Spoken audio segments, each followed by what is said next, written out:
Olá, boa noite. O Conexão RS de hoje segue a série de entrevistas com os candidatos ao governo do estado e ao Senado. Hoje está conosco o candidato do PSOL, Roberto Robaina.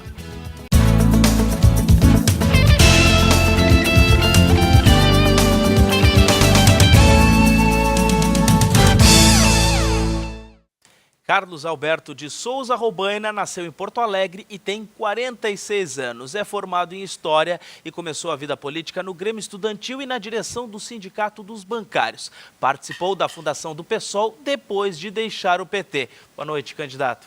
Boa noite, Guilherme. É uma satisfação poder falar contigo e com os telespectadores da Ubra. Está conosco a jornalista da Ubra TV, Maressa Sampaio. Boa noite, Maressa. Boa noite a todos.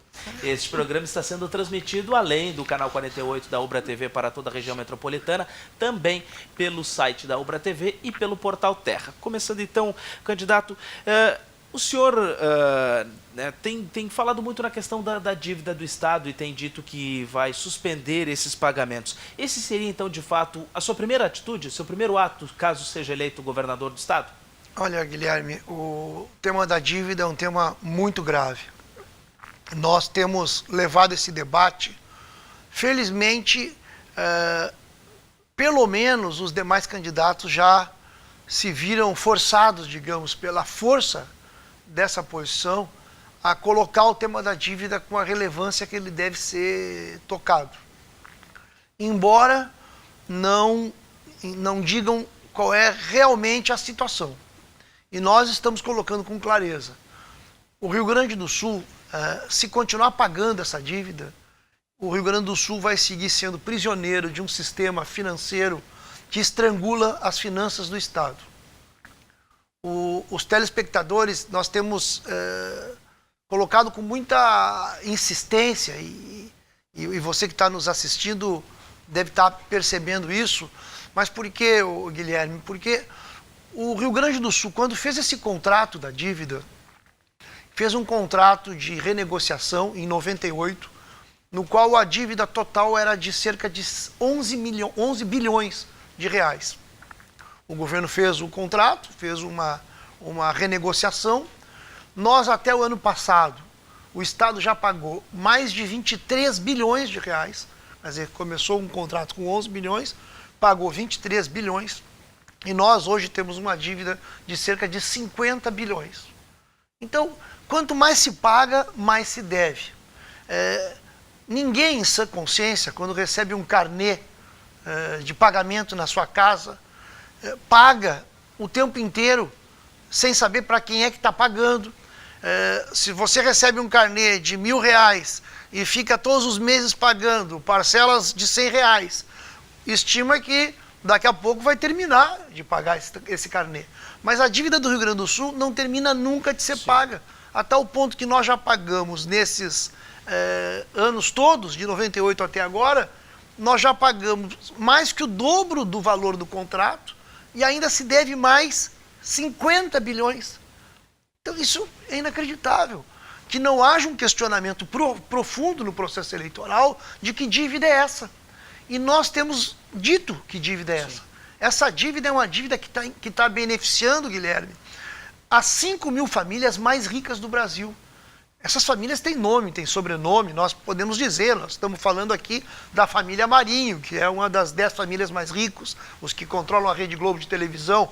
Não é possível, é óbvio que a Rede Globo não gosta de divulgar muito as propostas do PSOL, porque as propostas do PSOL questionam o pagamento de uma dívida do Estado que drena recursos do Estado, assim como questionam em termos federais. Por que beneficiaria essas famílias? Porque são essas famílias que detêm os chamados títulos da dívida pública. São os supostos credores da dívida brasileira. Então, o Brasil, hoje, são dados inacreditáveis, mas o mais trágico é que, mesmo no debate presidencial, com exceção da Luciana Genro, que é a candidata do PSOL, que tem colocado isso nos programas e durante os debates, os demais candidatos tentam ocultar essa realidade. Nós hoje, Guilherme, temos 40% do orçamento, 40% do orçamento da União para pagar os juros da tal de dívida pública, para essas 5 mil famílias que são as detentoras desses títulos. Mas a educação, a saúde, não vê recursos. A saúde, por exemplo, do orçamento da União, são 5% que vai para a saúde. De todo o orçamento da União, 5% para a saúde, 40% para o pagamento da dívida. Então, isso é um escândalo. E o Rio Grande do Sul colabora com essa sustentação desse sistema parasitário, com, no caso, esse ano, em 2014, com mais de 3 bilhões. O Rio Grande do Sul paga por ano essa dívida um valor superior a tudo que se gasta e que se investe em saúde no Rio Grande do Sul. Deixar de pagar essa dívida não implicaria em o governo federal parar de enviar recursos, de fazer os repasses? Aí entra que tipo de governo federal nós temos. Esse é o questionamento maior que nós temos feito ao governador Tarso. O governador Tarso se elegeu dizendo que ia ter o chamado realinhamento das estrelas. E o PT no governo federal está há 12 anos no governo federal. Portanto, se o PT realmente quisesse ter uma atitude de ruptura com esse sistema que faz com que 40% do orçamento público seja destinado para um gasto totalmente inútil para a população, o PT já teria feito medidas concretas para resolver esse problema. Mas o governador Tarso disse que ia ter o tal de realinhamento das estrelas. Então, se o governo do Rio Grande do Sul tomasse essa atitude, nós teríamos que questionar o governo federal, se o governo federal ia retalhar o Estado. Já seria uma vergonha muito grande que a Dilma, que é gaúcha, retalhasse o Estado do Rio Grande do Sul por um ato soberano do Estado de investigação sobre uma dívida que já foi paga. Eu acho muito difícil o governo federal tomar uma atitude como essa. Sim. Seria uma atitude que iria contrariar de modo muito brutal os interesses do Estado. Então é muito difícil um governo estadual que tenha esse tipo de coragem de enfrentar as famílias milionárias que controlam esse sistema da dívida. Teria muito respaldo popular uma medida desse tipo, porque ela significaria ter muito mais recursos para poder investir em melhorias da saúde, em melhorias da educação, em melhorias da infraestrutura. Então o governo ia ter muito respaldo. Por que não faz? É uma pergunta importante. Por que nós temos sucessivos governos que não enfrentam esse problema? Esse tem que ser um ponto importante do debate. Atualmente nós estamos invertendo. Atualmente se pergunta muito que consequências nós teríamos com a suspensão do pagamento. E se pergunta muito pouco quais são as consequências que nós temos e que teremos se nós continuamos sem questionar esse sistema da dívida. E é muito importante isso porque eu quero depois entrar no tema da renegociação, porque o Tarso tem... O senhor vai fazer uma auditoria. Porque nós queremos fazer uma investigação, mas o Tarso está vendendo uma ideia que, infelizmente, é uma ideia falsa. Nós tivemos um debate, o último debate entre os candidatos a governador. O Tarso é o único que tem alguma proposta. O Tarso e o Vieira são os que tentam, pelo menos, elaborar um discurso acerca do problema, o que tem um certo mérito tentar elaborar um discurso acerca de um problema tão grave. De qualquer forma, nós achamos que é um discurso falso. E por que é um discurso falso o discurso do Tarso? Porque o Tarso tem dito, e foi a última afirmação que ele fez sobre o tema, que a política que ele está defendendo, ela permite a redução de 15 bilhões de reais em relação ao pagamento da dívida. Esse acordo que ele diz que será votado em novembro.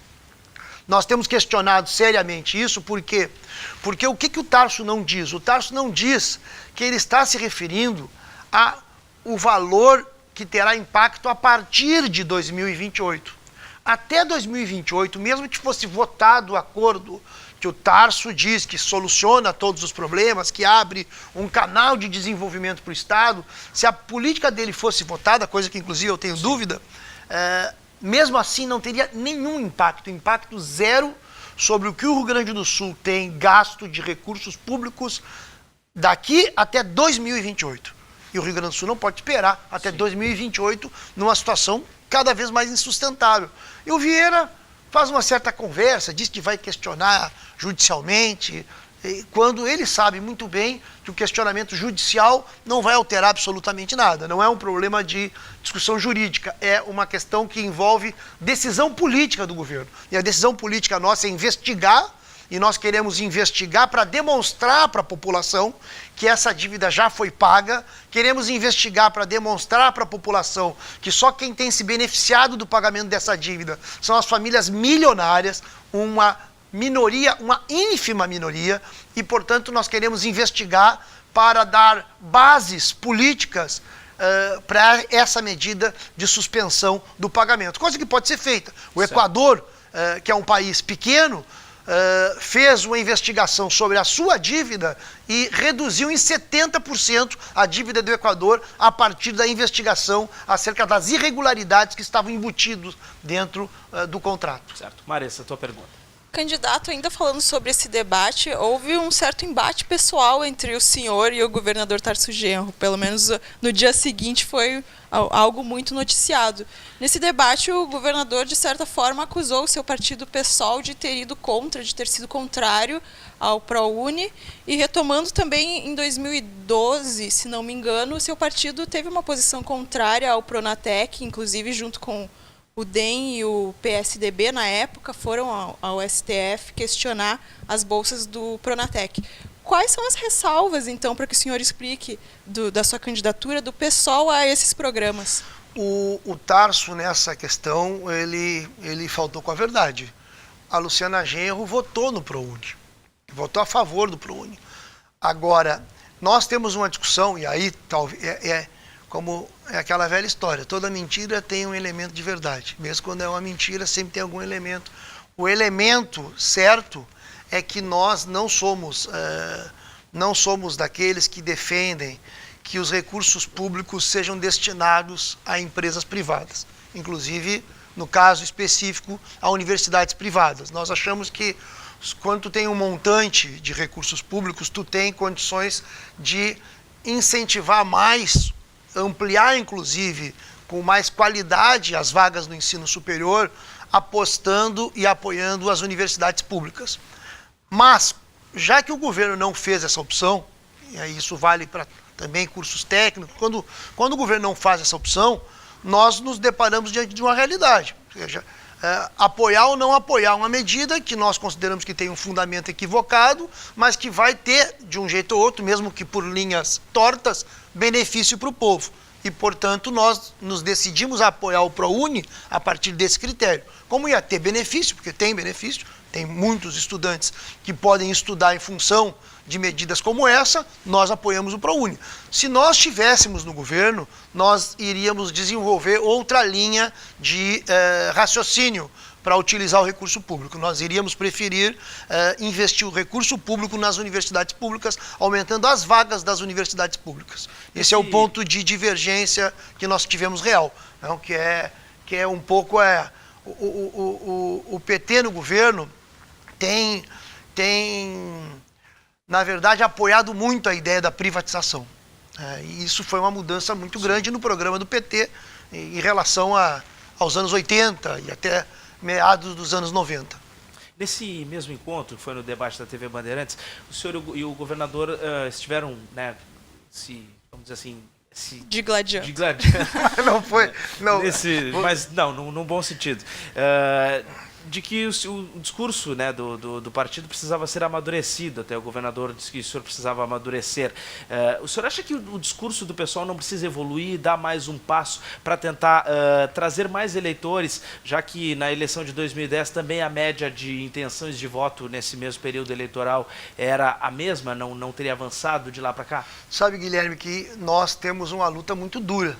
O PSOL é um partido que não responde aos interesses daqueles que controlam a economia. Também não responde aos interesses dos que controlam a mídia, que são grandes grupos econômicos também. E isso, as propostas nossas são propostas que, para que elas possam prosperar, elas precisam criar o vínculo com o povo, com os setores mais conscientes do povo, que vão justamente ganhar força social e, portanto, levar adiante essas propostas. E por que o pessoal só depende do povo? Porque as propostas que o pessoal sustenta são propostas que contrariam o interesse daqueles que dominam. Quando contraria o interesse daqueles que dominam, eles tratam de bloquear totalmente a tua capacidade de chegar ao povo. Justamente porque se as propostas do pessoal chegam ao povo, nós acreditamos que nós vamos ter muito mais condições de fortalecer o nosso projeto. Vou te dar um exemplo, que é a cobertura diária, por exemplo, da RBS Notícias. A RBS Notícias, todos os dias, eu vejo, às vezes eles falam da agenda dos candidatos, então eles vão lá, Ana Amélia não teve agenda, e eles falam que ela não teve agenda, mas eles vão lá e colocam o nome da Ana Amélia no jornal, na telinha de televisão, e assim para os 4 candidatos, que supostamente seriam os principais candidatos. Pois bem, se nós olharmos as pesquisas, as próprias pesquisas, que a RBS utiliza para justificar, colocar e divulgar os 4 candidatos, eu estou empatado tecnicamente com o Sartori e com o Vieira da Cunha. Por que então a cobertura é desigual? Por uma razão muito simples. Porque as propostas que o pessoal defende não interessam para a RBS como um grupo de monopólio privado que defende interesses privados de uma grande empresa, que é a RBS TV. Mas, candidato, ainda assim, como é que há anos, 10 anos, 15 anos, 20 anos, o PT conseguiu, então, ultrapassar isso, sendo um partido que até então tinha um discurso 10 anos, 15 anos, vamos fazer o balanço do PT. Aí até quer fazer o balanço do PT. O pessoal já tem PT só chegou... certa idade, né? Por que o pessoal ainda não conseguiu evoluir disso, então? Abrir esse espaço. Mas vamos ver, então, o pessoal no Rio de Janeiro, a gente tem uma ideia, o pessoal no Rio de Janeiro, na eleição da prefeitura, nós tivemos 1 minuto de televisão contra todos os outros partidos. Nós tivemos 30% dos votos na eleição de prefeito. 30% contra todos. Com apoio do Caetano Veloso, com apoio do Chico Buarque. Então, no Rio de Janeiro, que é um ponto avançado, nós já tivemos um salto da construção do pessoal enorme.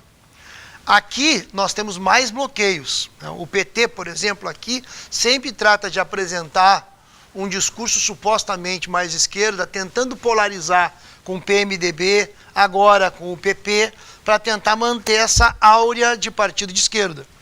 Quando nós, infelizmente, no caso também do Rio Grande do Sul, o PT acabou também fazendo um governo que não é um governo propriamente de esquerda, né? Um governo que dá isenções fiscais, paga a dívida tranquilamente, fez acordo com grandes meios de comunicação para que a publicidade do nosso estado continuasse ainda monopolizada por interesses privados. Mas eu acho que a nossa proposta não é muito difícil uma comparação com o PT, porque quando o PT realmente chegou o fato de ter tido uma decepção tão grande com o PT também influencia sobre o pessoal. Sobre toda a esquerda. Sobre toda a esquerda, porque o PT levou uma grande frustração. É o que eu temo agora novamente. Tu veja que o povo está fazendo um esforço de mudança. Tanto o povo está fazendo um esforço de mudança, se nós pegarmos a história do Brasil dos últimos 30 anos, 32 anos, o PT, há 32 anos atrás, o Olívio foi candidato a governador e teve 2% dos votos. Então, há 32 anos atrás. Em termos históricos, isso não é nada. O Olívio teve 2% dos votos. O PT, em 89, fez uma campanha memorável, foi uma grande campanha, onde o PT foi uma expressão de grandes lutas da campanha do Lula, que perdeu também por uma manipulação da própria Globo, que ajudou a editar um debate e fez o Collor ganhar. Candidato. Mas o PT depois foi se adaptando, né? O PT foi se adaptando e mudando de lado. Agora, o PT gerou uma frustração. E agora nós corremos o risco de ter uma outra frustração, que é a Marina. Candidato, porque o povo está atrás de uma mudança. Tanto que parte do crescimento da Marina tem a ver com isso. O povo querendo mudar e buscando achar um candidato. A gente tem muita participação pelo telefone 3477-9105. É esse mesmo telefone, isso mesmo, não estou enganado ainda. Então a gente vai lá para a redação da Ubra TV agora para conversar com o Bives. Boa noite, Bives. Boa noite, Guilherme, boa noite a todos. Temos a primeira pergunta para o candidato ao governo do estado, Roberto Robaina, pelo PSOL. A primeira pergunta vem de Gravataí, é do José Borges. Ele pergunta qual a política para os aposentados do estado, especialmente na questão salarial. Quero relembrar então que os amigos telespectadores podem participar pelo 51-3477-9105 e também pelo facebook.com/ubratv. Feita a pergunta, por favor, o estúdio agora. Obrigado, Bives. Olha, sobre aposentados, nós temos primeiro uma luta nacional, né? Que eu acho que é o mais importante, que é a revinculação, e nisso nós estávamos falando sobre a questão nacional, e eu tocava no tema da Marina, porque um dos pontos que une PT, PSDB e infelizmente também a Marina é manter a desvinculação entre os benefícios dos aposentados e o reajuste do salário mínimo, né? O Fernando Henrique desvinculou, o PT manteve essa desvinculação e atualmente os salários, os benefícios dos aposentados, um aposentado que antes, em geral, se aposentava com 5, 6 salários mínimos, durante a sua vida ele vai corroendo a sua capacidade e o seu poder de compra, que fica sempre com um salário mínimo. Sim. Por causa dessa desvinculação. Então, essa é uma política que tem que ser nacional. Nós precisamos realmente quebrar essa maldade que tem sido feita com os aposentados no país inteiro. Então, isso vai servir depois para todos os estados. A gente vai então para um breve intervalo, daqui a pouco a gente continua conversando com o candidato Roberto Robaina.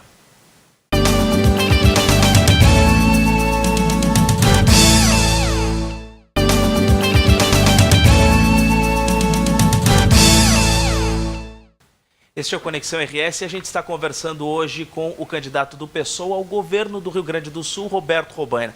Candidato, nesse fim de semana agora que passou, durante o jogo Grêmio Santos, aconteceu um episódio de racismo em que uma torcedora do Grêmio ofendeu o goleiro do Santos. Então, a gente percebe que essa é uma situação que a gente ainda tem muito que avançar aqui no Rio Grande do Sul.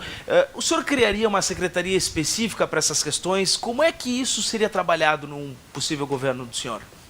Acho que não se trata de criar a secretaria, acho que se trata de fazer uma luta política contra o racismo, contra a homofobia, em defesa da cultura no sentido civilizatório. No caso do racismo, nós sabemos que todo o tema segurança pública é um tema que demonstra o peso do racismo, né, no Brasil e no Rio Grande do Sul. A boa parte das nossas prisões, elas são hoje superlotadas com jovens, negros e pobres. Então o racismo já está aí, né, com uma discriminação social que continua. O caso do jogador esse do Aranha foi uma vergonha total. Eu fiquei muito orgulhoso do Aranha. Eu acho que ele deu um show ali, ele mostrou uma cultura, uma capacidade crítica extraordinária. Eu acho que ele fez um grande gesto a favor do Rio Grande do Sul. Acho que é isso, acho que atitudes como Aranha devem ser incentivadas, nós precisamos combater. É uma luta que nós temos. De que forma isso dentro de alguma secretaria? É uma luta. Não precisa secretaria, é uma luta política, é uma luta política. O caso das minorias também, como o senhor cita, também é um... LGBTs, nós temos, o Brasil é uma vergonha sobre isso. No Brasil nós temos um assassinato envolvendo crimes desse tipo. Um homossexual é morto a cada 24 horas. Uma pessoa assassinada por sua orientação sexual, são crimes bárbaros. 40% dos casos de crimes no mundo são envolvendo pessoas. Aqui é o Brasil que tem, né? Então, isso nós temos que dar um choque de cultura. Mas um choque de cultura é preciso ter política que seja políticas que enfrentem os poderosos, porque, em última instância, homofobia, racismo, está tudo isso relacionado com o capitalismo.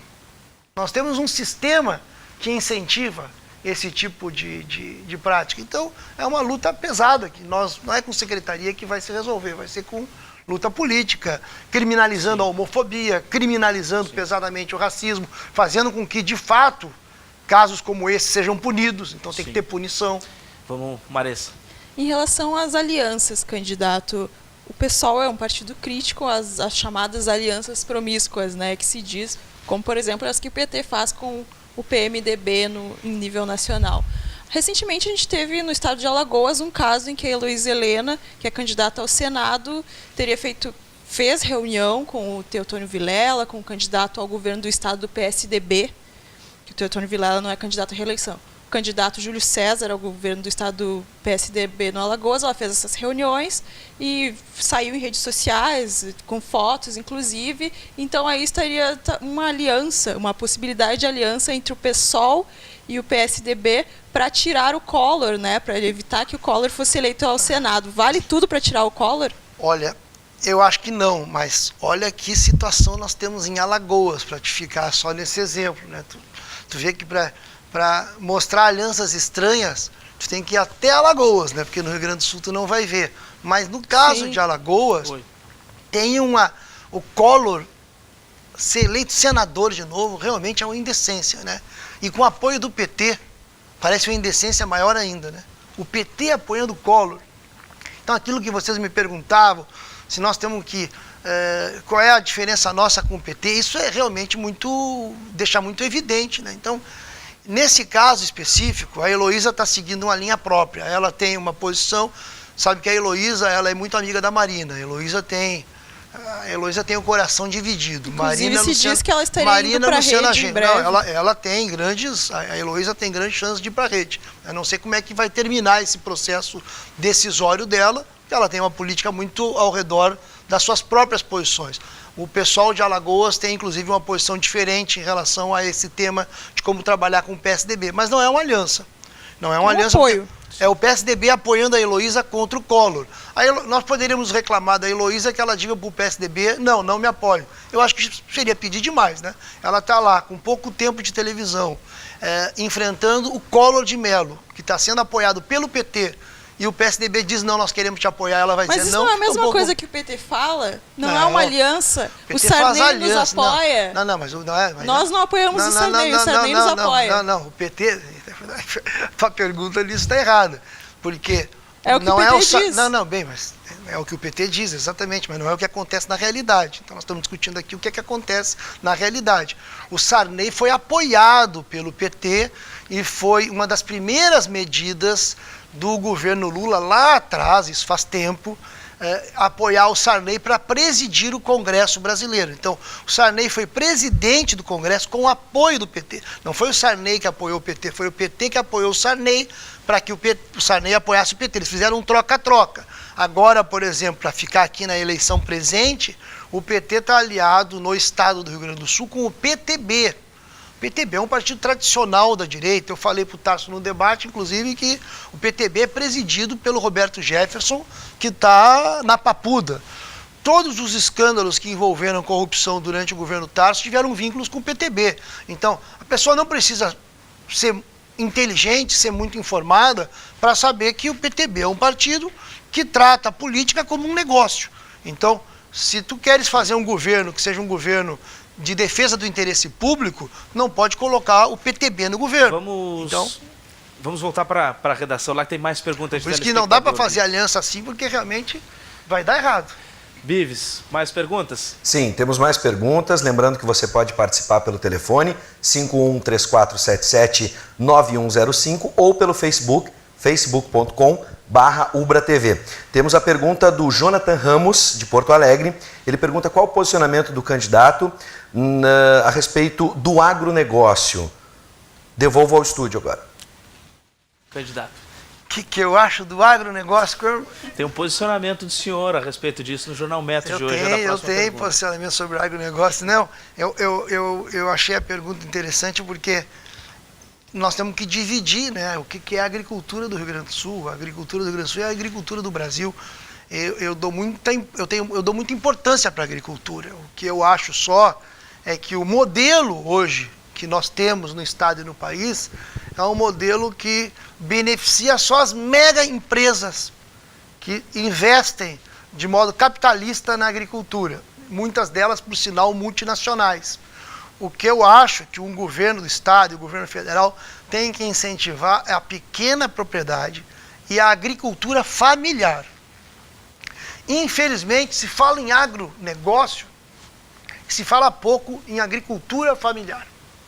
Por isso que eu ri um pouco da abordagem, no sentido de que há uma tentativa de colocar para a população que o mais importante para a agricultura são essas grandes empresas que exportam soja e fazem grandes negócios. Não. O mais importante para o povo gaúcho é a pequena propriedade e a agricultura familiar.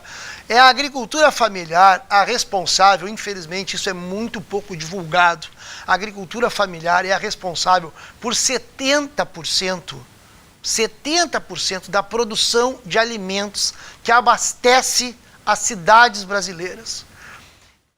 se fala em inflação, e nós temos escutado esse debate sobre a inflação, volta da inflação, e boa parte da inflação, uma das pressões inflacionárias maiores que nós temos é a pressão sobre os alimentos. Então, qual é a melhor política para combater a inflação? A melhor política para combater a inflação é incentivar a pequena propriedade, porque é a pequena propriedade que produz o alimento da mesa do trabalhador. Não são as grandes empresas que tratam de se colocarem como as líderes do agronegócio. É a pequena propriedade.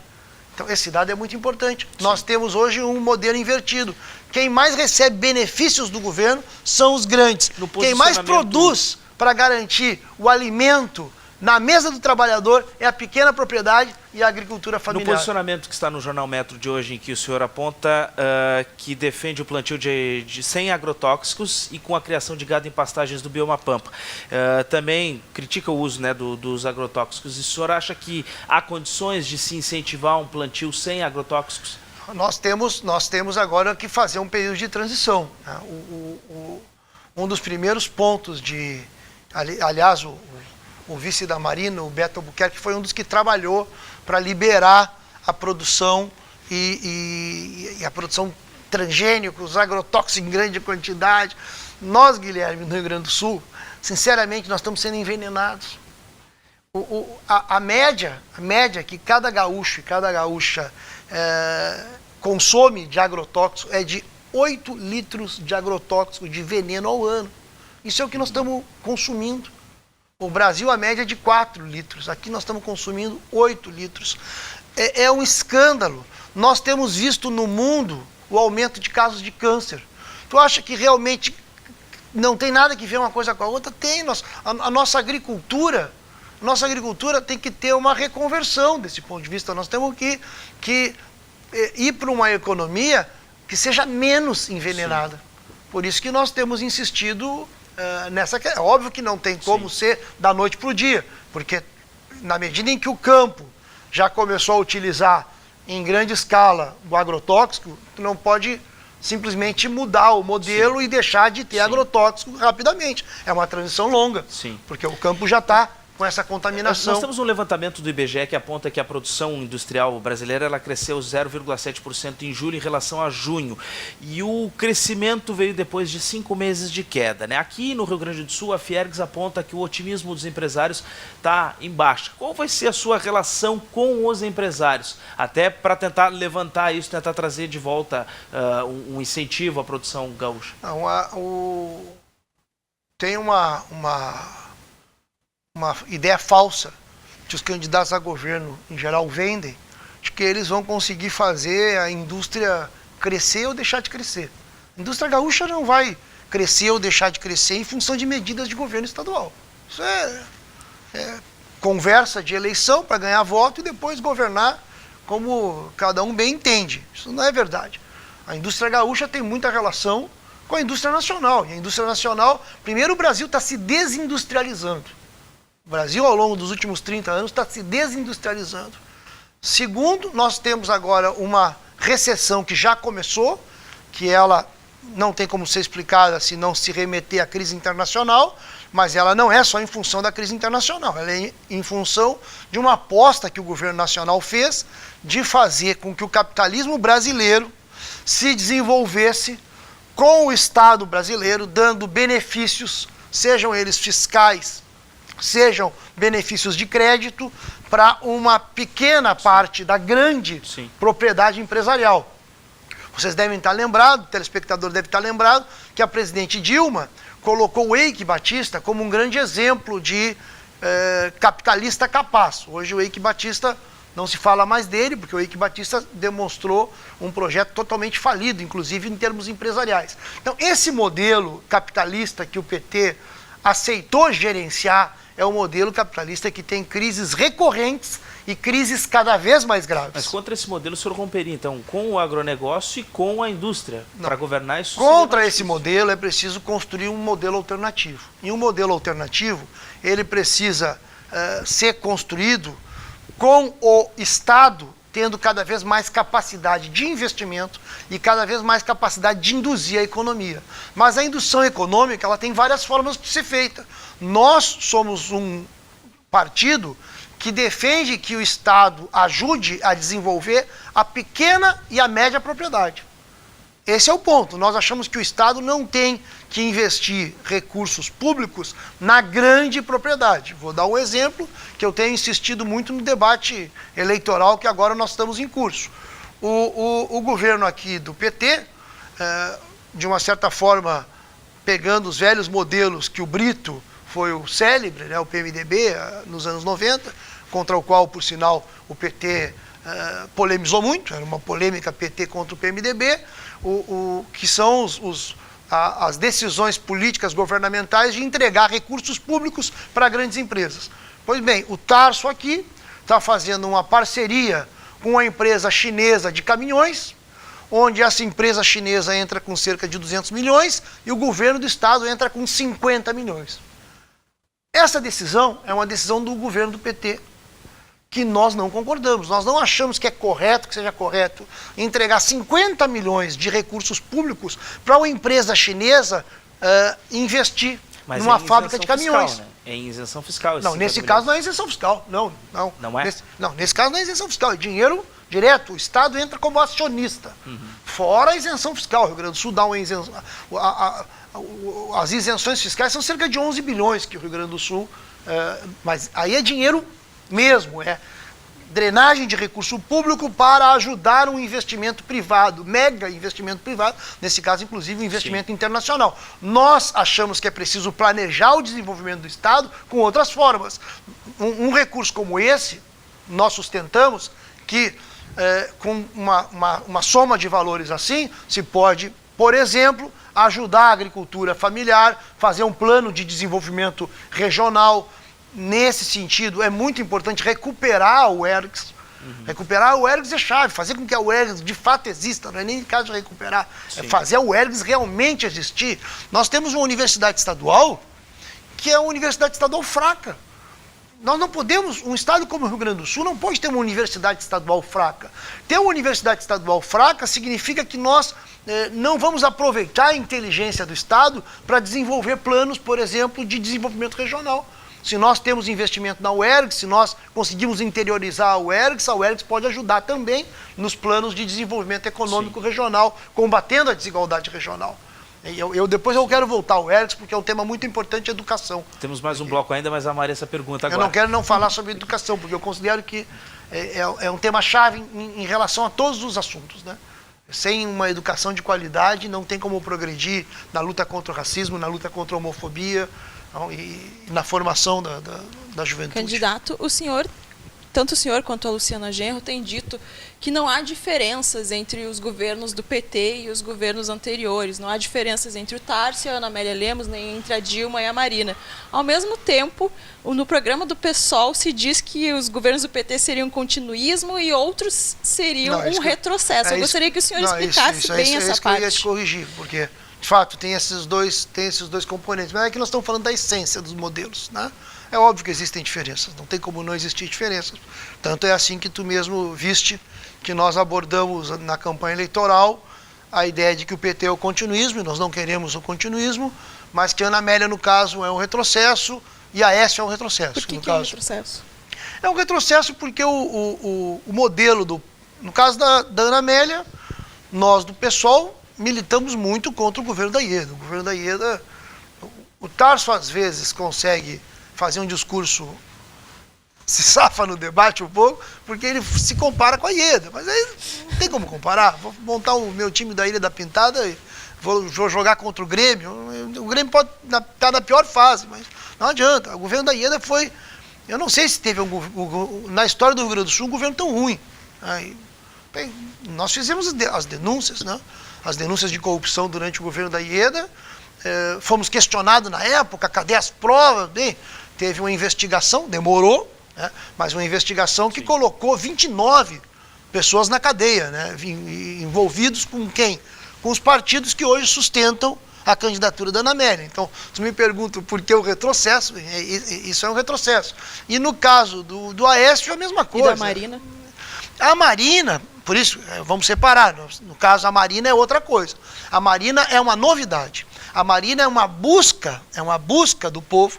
Por isso que O povo está tentando achar uma alternativa. O povo, com o bloqueio que existe de mídia, o encontro entre o povo e o PSOL não é um encontro fácil. O PSOL precisa trabalhar muito para que esse encontro ocorra, por uma razão muito simples. O boicote contra as propostas do PSOL é muito grande. A Marina não. O que a Marina fez? E esse é o problema grave dela. Sim. Ela foi expressão, ela foi levada para cima, digamos, por essa relação, por essa tentativa do povo de encontrar uma alternativa, mas ela, infelizmente, o que ela fez? Ela aceitou já um acordo para manter a essência do modelo do PSDB. Tanto que os economistas da Marina, os que pensam a política econômica, que é um tema essencial, no qual nós acabamos igualando os três, né? Eles são economistas do PSDB. Mas ela estaria no retrocesso ou no continuismo? Não, a Marina é uma novidade, que nós não acreditamos como uma novidade que carregue realmente uma mudança favorável para o povo, porque embora ela tenha o simbolismo da novidade, ela aceitou um acordo que mantém o programa econômico velho. Então ela aceitou o acordo de não combater a homofobia. Né? Para dar tempo de todos os assuntos, nós vamos fazer um intervalo. Daqui a pouco as perguntas dela entusiasmam a gente para seguir falando. Daqui a pouco a gente volta.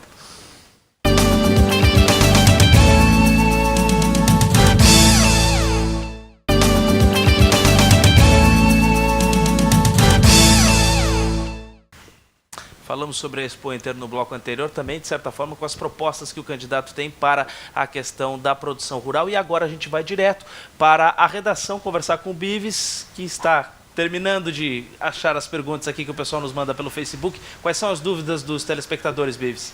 Bom, Guilherme, na verdade, a gente quer agradecer o número expressivo de ligações. Infelizmente, não teremos tempo para realizar todas as perguntas. Eu vou começar pelo Facebook. Você sempre pode participar do Conexão RS pelo facebook.com/ubratv. A primeira pergunta do Facebook vem do Júlio Câmara. Ele pergunta ao candidato Robaina: em algum lugar já se fez a auditoria da dívida pública? Onde e quais os resultados? E pelo telefone nós temos a pergunta do Ricardo de Gravataí. Na questão da saúde, como ficam os investimentos nos postos de saúde? Não só nos hospitais, mas em especial nos postos de saúde. Voltamos ao estúdio. O senhor começa pela pergunta que o senhor quiser, candidato. Tá certo. Eu quero começar com a questão da saúde, porque é uma das tragédias que nós temos, né? Eu estava dizendo, Guilherme, que e ela tem relação com a pergunta sobre auditoria, evidentemente, porque o orçamento da saúde no Rio Grande do Sul é inferior ao que se gasta anualmente para pagar a dívida do Estado com a União. Esse, para mim, é um dado escandaloso. E a necessidade que nós temos de investimento na atenção básica, ela é total. A atenção básica é o que garante e é o que possibilita, de fato, que nós não tenhamos essa situação absurda de termos as emergências dos hospitais superlotadas quase que o tempo inteiro. Mas é possível, então, transferir recursos para os municípios, que são os municípios que cuidam da atenção básica. É possível fazer essa transferência? O Estado tem obrigação. Embora nós tenhamos hoje um mecanismo de relação da saúde, onde o governo nacional e o município têm uma relação quase que direta, sim, o Estado tem uma obrigação de gestão. O Estado tem essa obrigação. A Secretaria da Saúde está muito sucateada no Rio Grande do Sul. Não é um caso que não é só do governo atual, vem de antes também esse sucateamento, mas cargos de confiança, falta de investimento, isso atrapalha muito o planejamento da saúde. Sim. E o governo do Estado tem que entrar com isso. Por exemplo, o governo do Estado, nós temos um laboratório que poderia estar produzindo remédios para a população está aí comprando remédios caros quando não faltam remédios, né? E nós temos um laboratório estatal que tem todas as condições de produzir remédios. 10 minutos de programa na questão. Mas deixa da auditoria. Agora, foram duas perguntas. Sim, a questão da auditoria, exato. Mas então, primeiro, saúde. Investir pesado nos postos de saúde, na atenção básica e também na construção de hospitais regionais. Isso são questões básicas. Sobre a dívida, onde teve uma experiência muito importante é a experiência equatoriana. Não foi a única ao longo da história, obviamente, mas a mais recente foi a experiência equatoriana, porque o Equador fez agora uma auditoria, investigou a sua dívida, e a investigação da dívida do Equador permitiu que houvesse uma redução de 70% da dívida do Equador. Por sinal, uma das líderes, uma das chefes desse processo de investigação foi uma brasileira, a Maria Lúcia Fatorelli, uma dirigente da auditoria da dívida cidadã, um grupo de estudiosos, economistas e técnicos especializados. Aliás, já se colocaram à disposição. Eu tenho relação direta com a Maria Lúcia Fatorelli, eles já se colocaram à nossa disposição para fazer a investigação sobre a dívida do Rio Grande do Sul. Sim. Nós temos convicção que, fazendo uma investigação sobre a dívida do Rio Grande do Sul, nós vamos demonstrar irregularidades que permitam uma redução brutal no valor da dívida. E aí nós queremos negociar com a União nessas condições, fazendo a investigação da dívida. O Estado tem apostado numa mudança nos currículos das escolas públicas, também tem investido em escolas de turno integral, mas ainda não é pago, por exemplo, o piso nacional dos professores como salário básico da categoria. De que forma isso pode acontecer aqui no Estado e qual é a solução ou qual seria o caminho que o senhor daria para a educação aqui no Estado? Isso tem que mudar. No caso do piso, o governo fez uma opção. O governo fez a opção de continuar pagando a dívida e não pagar o piso. Porque eram dois contratos. O governo fez a opção de honrar o contrato com os bancos e não honrar o contrato com o magistério. Eu tive, inclusive, no Congresso do CEPERGS, no qual o atual governador Tarso se comprometeu em pagar o piso. Então, está terminando o governo sem pagar.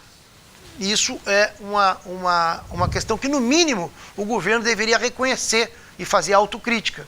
Mas o governo não fez, adotou uma postura arrogante em relação a esse tema. Mas não é o único problema. Não é o único problema da educação. Nós temos, como tu dizia, tem uma reforma em curso, que é uma reforma que piora a educação gaúcha. Nós também temos questionado o governo sobre isso. É uma reforma que reduz carga horária de matemática, de português, de disciplinas fundamentais. Essa é a carga horária que tem sido, essa é a reforma que tem sido levada adiante pelo governo, que está prejudicando a educação barbaramente. E eu não acho que tenha, desse ponto de vista, nenhuma melhora na educação. Não há uma situação de implementação real de escola de turno integral. Há um sucateamento geral nas escolas, há um sucateamento geral. Nós também temos um problema muito grave, que não é possível mais seguir sem ser atacado. Nós temos no Rio Grande do Sul quase 700 mil pessoas analfabetas. Isso não é possível. Os governantes dizerem que o nosso Estado está progredindo, que está muito bom, quando nós temos quase 700 mil gaúchos sem alfabetização. Sim. Isso não precisa de tantos recursos, isso precisa de um plano e de um esforço junto à comunidade escolar, para realmente fazer um mutirão que comece Sim. a atacar esse problema. E por fim, eu falava do sucateamento da UERGS, que para nós também é uma questão grave. Se nós cortamos, e isso nós temos condições de fazer, porque o PSOL tem uma aliança com o PSTU, nós não temos aquelas alianças que são verdadeiros loteamento dos cargos públicos. Eu ouvi a Ana Amélia falar em cortes de cargos de comissão. Eu não sei como é que ela vai conseguir fazer cortes de cargos em comissão com a aliança que ela tem, que é uma aliança que é um loteamento. O Vieira a mesma coisa, o PT a mesma coisa, eles fazem grandes acordos, grandes alianças para ter tempo de televisão, depois eles dividem as secretarias, dividem os cargos de confiança e o funcionalismo público continua desvalorizado.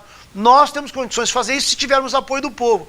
Cortando pela metade os cargos em comissão, não é terminar todos os cargos de confiança, porque cargos de confiança têm uma determinada necessidade que tu não pode abandonar, mas nós não precisamos ter 3 mil cargos de confiança no Executivo do Rio Grande do Sul. Isso é um exagero para poder distribuir para os partidos que fazem as coligações. Cortando pela metade os valores dos cargos de confiança, nós temos condições, por exemplo, de dobrar o orçamento da Universidade Estadual do Rio Grande do Sul. Sim. Dobrando o orçamento da Universidade Estadual do Rio Grande do Sul, nós vamos ter uma universidade estadual que seja realmente digna desse nome para ajudar o Estado. Eu acho tão escandaloso que nós não tenhamos uma universidade estadual, porque, vejam bem, o Paraná tem 10 universidades estaduais. Nós temos um orçamento que é menor que a Universidade Estadual de Santa Catarina. É menor que a Universidade Estadual da Bahia e da Universidade Estadual do Pará. Para não falar da USP, da Unesp que são universidades. E é da Unicamp, em São Paulo, duas universidades estaduais que são padrão. A gente está com um tempo, 3 minutos de programa. Eu queria que o senhor respondesse rapidamente a questão da segurança pública. O senhor é a favor da desmilitarização da Brigada Militar e da união da Brigada Militar e Polícia Civil? Sou a favor da união da Polícia Civil e da Polícia Militar. Sou a favor da desmilitarização, mas é muito importante que se esclareça, porque tem gente que confunde desmilitarização com desarmamento. Desmilitarizar a polícia não quer dizer que a polícia não tenha armas. Sim. O que nós não podemos é ter uma polícia que seja vinculada com a hierarquia militar e seja uma força armada separada do povo. Hoje, na verdade, as nossas forças estaduais da polícia, elas têm uma estrutura que é uma estrutura totalmente separada do povo. A tal ponto tem uma separação que nós não temos uma carreira única na polícia militar. A carreira hoje da polícia militar, se a pessoa entra como soldado, o máximo que ela pode atingir na hierarquia é a condição de tenente. A alta cúpula da polícia militar tem um concurso à parte, que é o concurso que vai direto para capitão. E, portanto, tem duas portas de entrada na polícia militar. Nós queremos uma polícia que seja profissionalizada, uma polícia unificada, que seja profissional, que tenha carreira única, que o processo de ascensão seja pelo mérito e, portanto, que seja uma polícia de fato para garantir a segurança pública. Não uma polícia que tenha como centro praticamente reprimir movimentos sociais ou atacar a juventude numa famigerada guerra às drogas que nós já vimos que fracassou. A gente tem, então, 1 minuto e meio de programa agora para finalizar suas considerações finais, candidato. Olha, nós sabemos que nós temos uma luta difícil, não é uma luta fácil enfrentar os grandes grupos econômicos que dominam a política. E nós estamos muito convencidos de que nós seremos vitoriosos nessa luta. Nós estamos num momento em que o voto útil para nós é o voto que fortalece uma determinada ideia. Nós lutamos para fortalecer uma ideia de que a sociedade não necessita desses grupos que detêm o grande monopólio. A sociedade precisa se auto-organizar, valorizar a pequena produção, a pequena propriedade, valorizar a educação pública, valorizar a saúde pública, e dessa forma nós vamos ter, de fato, um Estado que atua para melhorar a vida das pessoas e não para melhorar a vida das grandes empresas. O Conexão RS fica por aqui. Muito obrigado, candidato Robaina, Eu que agradeço, pela presença. Guilherme. Muito obrigado, Maressa. Obrigada. Amanhã a gente conversa com a candidata do Partido Progressista, Ana Amélia Lemos. É a partir das 6 da tarde aqui na Ubra TV. Até lá.